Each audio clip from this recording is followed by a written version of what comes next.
toi, tu es ouvert, tu me dis je t'aime, tout ça, tout ça. Est-ce que tu as toujours été comme ça? Est-ce que ton papa a été comme ça avec toi? C'est ce que je voulais dire. Tu m'enlèves les mots. C'est parce que je l'ai reçu. Ok.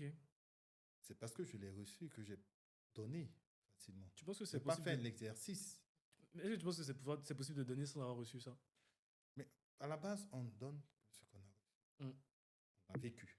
Et il y a ce qu'on a acquis après, soit par les formations, soit ce qui vient de l'extérieur, qu'on peut transmettre. Sur la base de séminaires, de coaching, ou après, en faisant son bilan de vie. Oui, en discutant avec des gens. Voilà, on discute, on apprend. Ou en regardant le podcast, par exemple. Exactement. On apprend que c'est quelque chose qu'on doit donner et tout, mais on n'a pas reçu, on se dit. C'est comme l'éducation. Hein, c'est bon, on ne m'a pas dit, donc moi, je n'ai pas fait d'études, donc je vais envoyer mon enfant à l'école parce que j'ai entendu dire que c'est important. Et je vois le résultat de ceux qui ont fait des études. Il est important de partager parce que il faut comprendre aussi, malheureusement, il faut que les jeunes, vous compreniez que vos parents ne sont pas forcément construits. Ils ne sont pas finis, ils se construisent. C'est le plus grand enseignement pour l'instant que tu me dis. Pour moi, un parent, quand il a des enfants, c'est qu'il les construit. Non?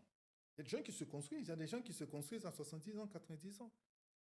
Il y a des gens qui sont malheureusement inachevés quand ils sont rappelés à Dieu.